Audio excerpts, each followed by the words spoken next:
apart from the lights that I have turned on around me, we have no need for electricity in today's video, because today we have a mechanically powered vacuum cleaner. Can't bring it any closer because it doesn't stand up, so let's have a look at the Newmaid.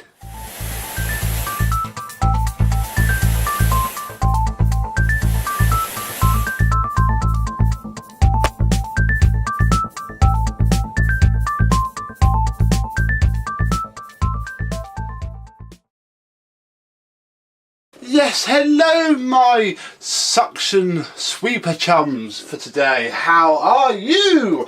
This is a Newmaid. Yes, it doesn't stand up. That's the first point to prove. And this Newmaid is a push-powered suction. Well, it does have suction apparently, because it's inflating the bag. Yeah, it's basically a very posh carpet sweeper, and I got given it recently, and here we are. So we'll take its handle off just so it's a bit easier to manage.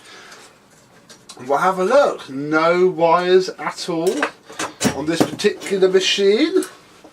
What we have is a handle with a quite bodged on bag. Look, we have a food tie wrap. We have some string and a very knackered elastic band. We'll take that off there. So I'm presuming that this spring should have sat on the bag. We might have a look at that in a minute, but has long since departed. Here we have I have no idea if this is genuine. I've seen a few pictures of them online, but actually complete clone of the Hoover Junior 119 style bag, even down to the way it fits, although that is bigger than the Juniors. Inside it has dust. No idea how vintage or not this dust is, but it has dust, so at some point it would have worked. But now I can lift this up and show you the machine, which I'm going to call it machine itself. It's not in the best condition. I think it should have had a furniture guard around it, and it's quite battered, sadly. Quite battered and scuffed, but you know, it's not too bad. Inside there is a fan. There you get it. We'll have a close look at that in a minute, I think. And underneath we have the workings of this machine. Now it's all done from pushing. So if you push the wheels, they're quite stiff actually, brush roll turns. And if you push the wheels a certain way, the fan turns and is blowing air out from the back of the machine. Apart from that, we have a handle bail, which doesn't seem particularly springy, and I dare say it isn't quite working fine, because I think this bit should sort of latch on behind there, because if I do that, it probably would now stand up, and then obviously you release it to let go. But I think this loose spring here might have something to do with that. So whether we can have a look and see, I'm not sure. The wheels are rubber wheels, obviously it grips the floor, and they actually rub directly against the brush roll, it seems. There's just two rubber wheels either side of there, and yeah, it's basically a little miniaturised vacuum cleaner that you push. So let's bring you down, and I spy a screw which I think we should take off and see what lurks beneath. I found a screwdriver, and no idea, although it pops up. This is the guts of the machine itself. First off, you can lift out the brush roll, look, with those small hooks there. And this looks like the bearing. So each of these, well, that one runs on a bearing, that one, That one is tight, that one is loose. Not quite sure why. Looks like, I don't know if these end caps pop out a little bit. I don't know what holds it in. I don't quite want to break it this soon, but there is a filthy wooden brush roll.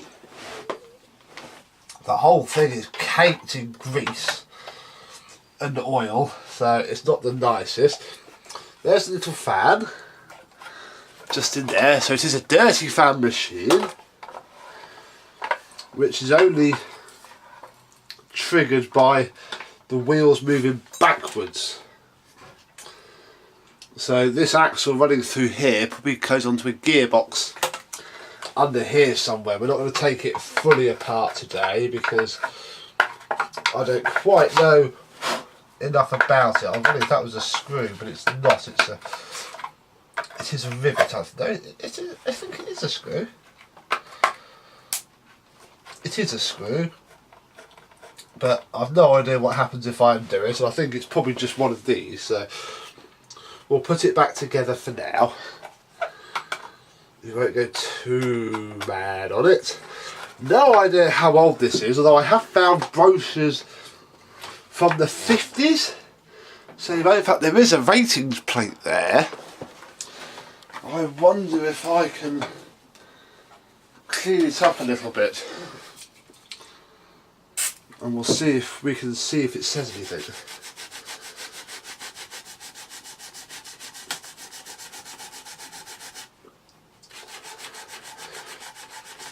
Doesn't, but I don't think it did. It's made in England, patents pending, but normally there's something inscribed on the plaque on those, and there's not on this, so it does seem to have worn away. Yeah, it's very interesting and utterly disgusting at the same time, really. Not quite sure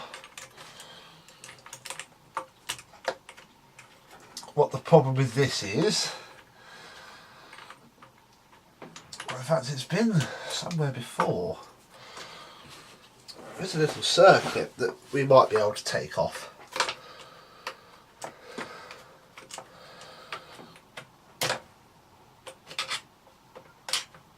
I don't have my toolbox on me today, so there's not a great deal we can do.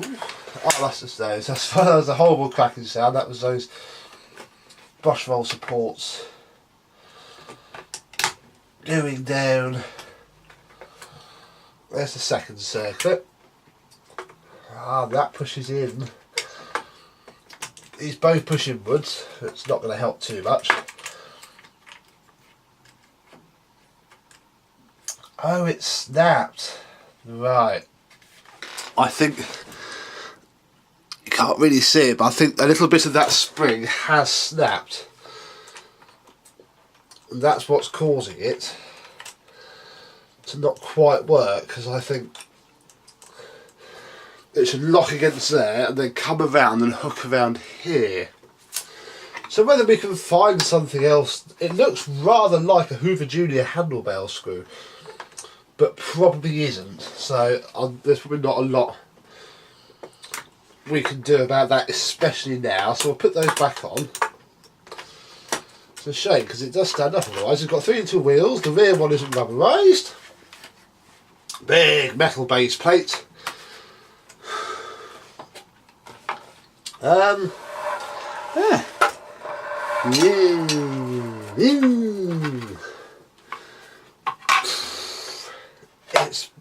It's something that I know absolutely nothing about. I don't think I've ever seen one in person before. Apparently this came from a museum.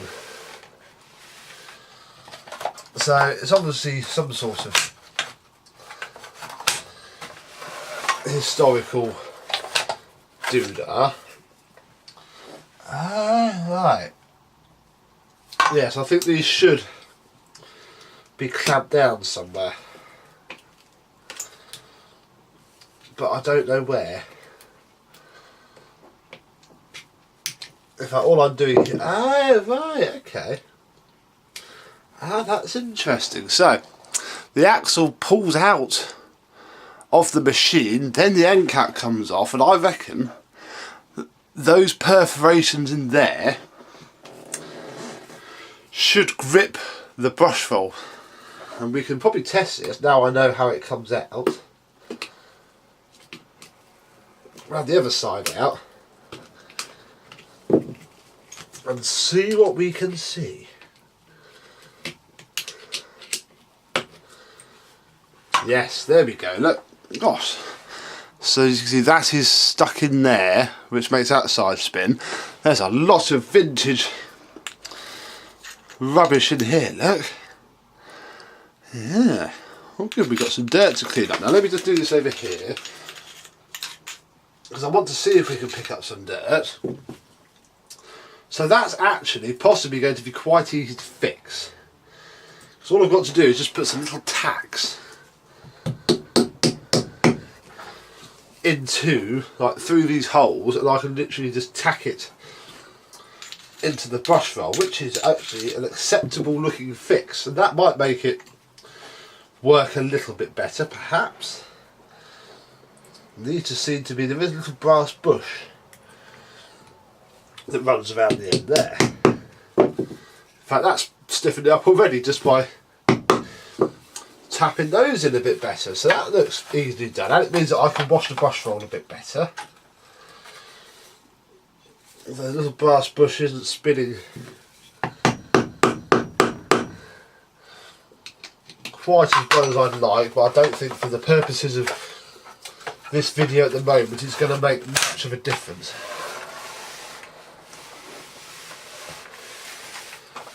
Still not really. Oh, there we go, you've got to actually push down. Let's put the handle back on. I think a lot of this does rely on the right amount of pressure on those rear wheels. Yes, there we go, look.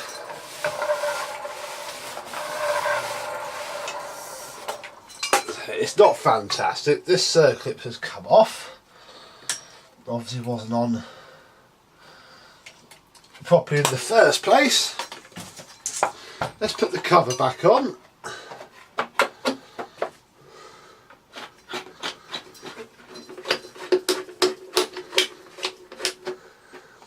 Which sort of goes on. It's quite nice. It's got a little fake headlight there.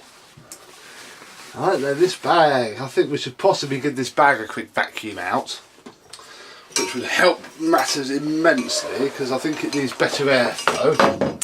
So let me find a suction cleaner and we'll get the bag inside out. It smells a lot more vintage now, and there's a big clump of old fibrous dirt there, look. Oh, that's very, very dry. I was hoping there might be a little bit of paper in here, or just something to tell me a date, but either way.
My helper for today is the green Hoover Pure Power with the see-through head, because it just happened to be quite close to me. Right, that is a lot cleaner now. Desperate need of a wash, but it's in very good condition. Very good condition indeed. Although the rubber seal in there is shot, I've just actually cracked it a little bit. And now it's all falling out a bit. But that's quite easily fixed with some silicone sealant. Some black tiger seal will probably sort that out quite nicely. Now I'm going to try and get it back on the bag slide. Come on. Oh, this is so difficult because it's also flipping rusty. There you go. It's also rusty, and I've got to get it on the right way round, which is this way round. I don't know if I'll take that off just yet. Maybe we should actually. Let's take it off. Let's sort this mess out, because I think we can hook the spring. Now, I haven't got any scissors, so I'm hoping that the screwdriver is stiffer. In fact, we can take this spring off. Look, there is a screw there. Oh no, I'm not messing around with that now.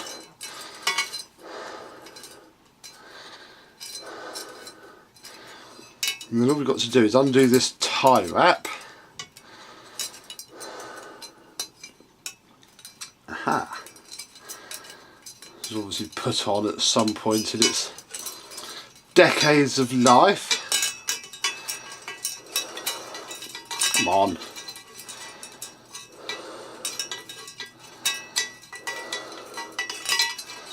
Ha. There we go, and then I'm hoping that, yes, that will just sit there, which is much cleaner, and also means that I can paint this, because this will take a nice bit of paint, that will. I've got to get this back on. The flange the right way round. There's ever such a small little fold in the top on the proper Hoovers. Basically doubles up in there. I suppose this is never meant for actual proper hardcore use. It's never going to pick up that much. Oh, this is fiddly. Gosh. Ow, this isn't going to be very easy.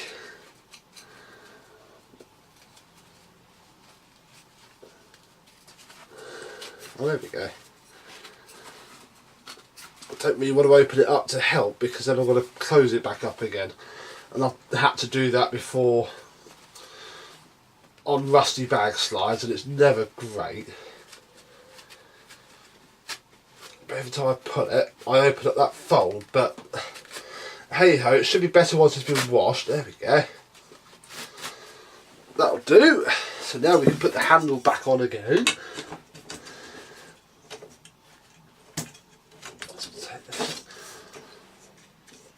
Try and get that roughly level.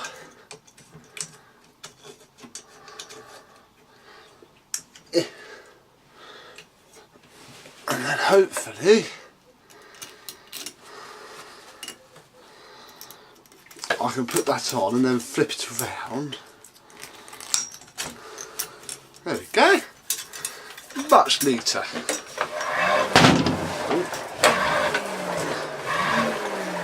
And the bag inflates a lot better as well. You seem to have to flick it quite a lot to get it to do anything. I wonder if we can find some test dirt. Right, I have started with just some little bits of cardboard, just so I don't have to put loads of actual dirt down. Now I think I've got to, just pushing it forward doesn't work. You've got to spin it up. That doesn't really work either. I can hear it.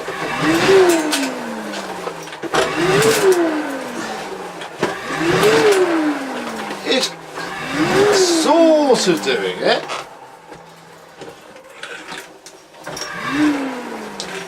I think it's grooving a little bit, but all the paper's just falling straight back out the other side of the room. The way to, you've got to really spin that fan up.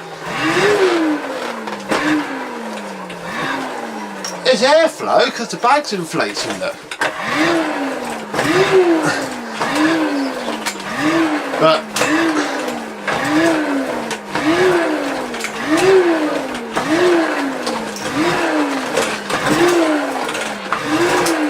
oh, there's one.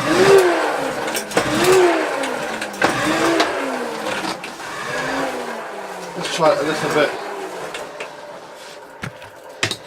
Let me tilt you up a little bit. There we go. Let's try it a little bit slower, baby. No, it looks like it is. It all just falls back out again until you really spin the fan up.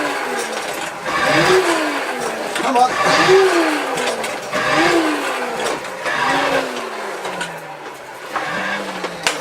No. The brush roll's definitely spinning.